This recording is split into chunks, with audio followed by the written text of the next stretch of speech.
Good evening, ladies and gentlemen. Goedenavond allemaal. Welkom bij deze avond, de donderdagavond alweer van het festival, met een van de eerste lezingen van dichters van het festival. Vanavond hoort u hier 3 dichters, maar dat wist u waarschijnlijk al, want u bent waarschijnlijk voorbereid naar deze zaal gekomen. Ik zal kort iets over de dichters vertellen, als introductie op hun werk. De eerste dichter die u vanavond gaat horen is Christian Bök.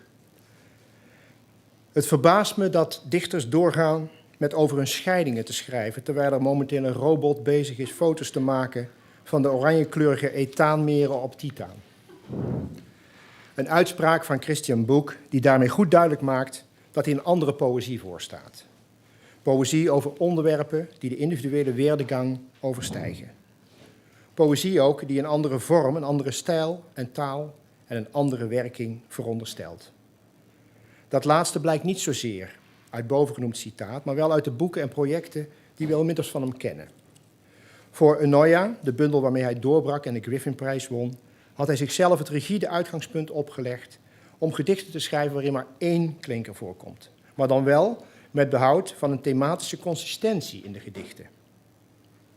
En per gedicht een culinaire verwijzing, een element van liederlijkheid, een pastoraal tableau en een nautische reis. Hij bereidde zich voor door de Third Webster's New International Dictionary 5 keer door te nemen, om zo aan een bruikbaar vocabulaire te komen. Daar deed hij jaren over, heeft hij net verteld. Het volgende project, Xenotext, is zijn inmiddels 9 jaar, ook zijn laatst 20 jaar, durende poging om een voorbeeld van levende poëzie te creëren. Uitgangspunt is een korte strofe, die wordt omgewerkt tot een DNA-streng. Die wordt geïnjecteerd in een onuitroeibare bacterie, wat die bacterie er weer toe aanzet om een eiwit te maken dat na decodering een nieuw, maar nu door het organisme gemaakt gedicht oplevert. Ik snap dat u dat gewoon volgt, zoals ik dat nu uitleg. Met andere woorden, de onschadelijke maar onverwoestbare bacterie, in dit geval de Deinococcus radiodurans, zal een poëtische buik zijn. Beide projecten laten zien dat het er boek vooral om te gaat om de poëzie opnieuw uit te vinden op een manier die opwindend en stimulerend is, die een innovatieve, rationale als reissoer neemt voor de praktijk van het schrijven. Het is zoals Bök zelf schrijft een soort heuristische activiteit, waarbij je jezelf durft over te geven aan een niets ontziende exploratie van de taal zelf. Een onderzoek dat je doet om kennis te produceren. Vrij letterlijk. Iets dat als een verrassing is. Iets dat je nog nooit eerder hebt gezien. Welke poëzie kunnen wij ons voorstellen als poëzie zelf uitgestorven is? Moeten we haar zoeken in het roet van onze verbrande boeken? Moeten we haar ontcijferen uit de vertrapte koolzaadweide bij Barbary Castle? Moeten we haar achterhalen door pi te berekenen tot een Google van binaire cijfers? Of laat ons de hersengolven wegschenken van een vrouw die liefdevol van haar minnaars droomt. Laat de dood van de poëzie gedateerd worden aan de halfwaardetijd van uranium-238 in een elektrodepositie op een schijf vervuld koper. 2 citaten uit de Perfect Malware. Bök maakt er geen geheim van dat zijn artistieke activiteit getuigt van het feit dat hij zijn poëzie altijd als een conceptueel experiment heeft beschouwd. Dat doet denken aan de wetenschappelijke methode van de hypothetische speculaties en de toepasselijke praktijk van het redeneren. Net zoals in de patafysica van Alfred Jarry technische concepten worden vermengd met esthetische verbeelding. Zo streeft Böks kunstenaarschap ernaar om een hybride fusie van wetenschap en poëzie te creëren. Dames en heren, een warm applaus voor Christian Bök.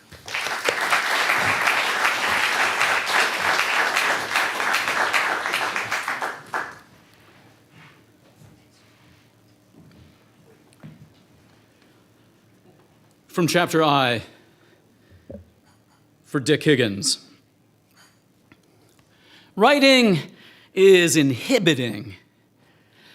Sighing, I sit, scribbling in ink this pigeon script. I sing with nihilistic witticism, disciplining signs with trifling gimmicks. impish hijinks which highlight stick sigils. Isn't it glib? Isn't it chic? I fit childish insights within rigid limits, writing shtick which might instill priggish misgivings in critics blind with hindsight. I dismiss nitpicking criticism which flirts with Philistinism. I bitch, I kibitz, griping whilst criticizing dimwits, sniping whilst indicting nitwits, dismissing simplistic thinking in which philippic wit is still illicit. That poem is my favorite paragraph from Eunoia. It constitutes me shaking my fist at my critics.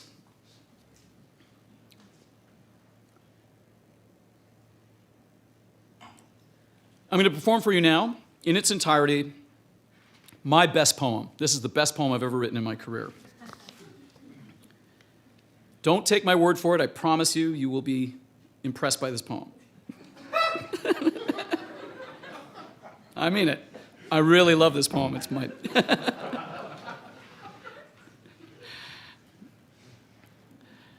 This is the Perfect Malware. This is from my project, the Xenotext. This would undoubtedly be the last poem in the final volume of this project. The Perfect Malware. Arcs and zoos now harbor the remnants of our refrains. What poetry can we imagine when poetry itself has gone extinct? Must we look for it in the soot of our burnt books? Must we decipher it in the trampled pastures of rapeseed near Barbary Castle? Must we discover it by calculating pi to a Google of binary digits? Must we extract its requiem from the iambic pulses of the Cepheids? We have heard its flutter and wow but once, emanating from the precincts of Tau Sagittarii. We have dialed our radios to the frequency in megahertz, but never again does the call sign chime. Instead, we hear a dark roar as if from a specter trapped inside a closed mirror at the edge of the universe.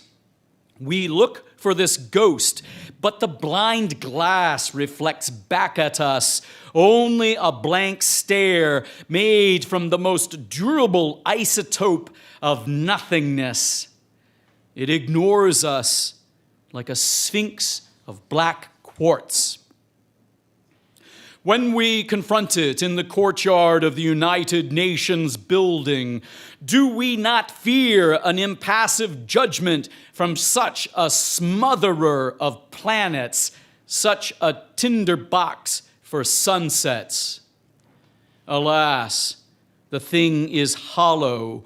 It goes on forever. My God, it is full of stars.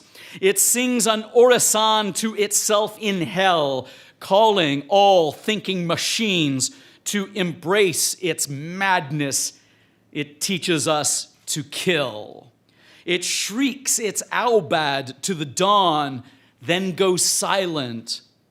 It is a mausoleum for the minds that dare to hear it. It is a tombstone for our sentience. It marks our exit from perdition like a doorway left ajar for us at the Olduvai Gorge in Tanzania, at the Tycho crater on the moon, at the Stickney crater on Phobos, at the Noctis Labyrinthus on Mars, at the Phoenix Linnea on Europa, at the Rontzovo Terra on Iapetus, at the Lagrange point between Jupiter and Io. It presides over all the atoms inside us, waiting aloofly for us to arrive. What offerings do we bring it for cremation in its funeral pyres?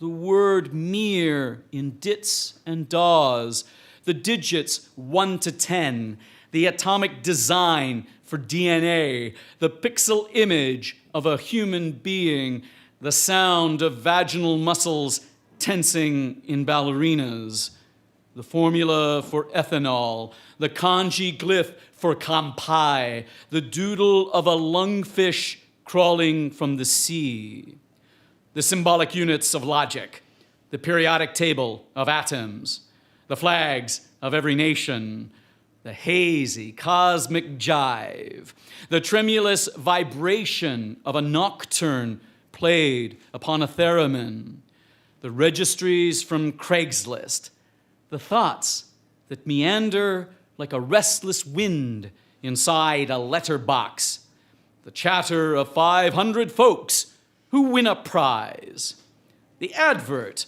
for cheesy snacks brought to you by Doritos, the diktat of Klaatu who aborts the harrowing of humankind, the prattling of the plebeians who say, hello, the gene for Rubisco, most copious protein on the planet. Must we bequeath to the darkness all the bright tokens of what we know? Must we greet each revenant in hell with goodwill, speaking whatever language can cast a spell upon such a ghost? Must a Naziphile from the Wehrmacht be the Virgil who salutes these shadows on our behalf? Must we retell the legend of our ascent from the yowling of the rainforest to the roaring of the spacecraft? Must we flip through the scrapbook, reminiscing over Polaroids of our excursion from the ovum to the void? Must we tour the ruin that the whale songs lament? Let us betray our sorrow through the play of syrinxes and dulcimers, of gamelons and violattas. Let us give away the brainwaves of a woman who dreams fondly of her lovers. Let the death of verse be dated by the half-life of uranium-238, electroplated on a disk of gilded copper. Let us discover virales in the midst of alien fires. Here, in the cyan veil of cellophane, whose evanescence resembles an arc of electricity seen through fumes of flaring propane. Here, in the pink mist engulfing the rosette, each petal spritzed with an indigo nimbus of dew. Here, in the waterfall whose flute of champagne spills forth from the mill race on a cliff to decant itself into a cove of sea foam. Here in the lagoon overlit by the primrose flickers from a crowd of flashbulbs going off in a thundercloud. Here in the iridescent husk of a crab by the shore, its shell blown asunder as though its heart has been incinerated by a tiny star. Here, in the magenta balloon of a jellyfish from the order of Narcomedusae, floating like a banshee draped in the tatters of a bloody shroud. Here, in the silhouette of a horse head rearing up through a fog bank of fuchsia smoke on the battlefield. Here, in the butterfly. Here, in the hourglass. Hell itself cannot suppress the loveliness of these infinite infernos raging in the distance, so far away from us that when we gaze upon such furnaces, our souls do not ignite ablaze, but shiver in the darkness. Each of us is but a cosmonaut in distress, stranded and marooned in space, where we dread immersion in the shadowed vastness because it is our isolation and our ignorance made visible. None of us can escape its pull, even when we close our eyes against it. We have seen it in our sleep, yet we cannot gaze upon its face unless we view it through the mirrored hexagons of our instruments. It is waiting for us, hoarding time, somewhere in the Eridanus supervoid, a zone of emptiness so vast and deep that it has hollowed out the cosmos. It is but a pinpoint in such blackness, a microscopic singularity infecting us like a virus. It is what must utterly condemn us.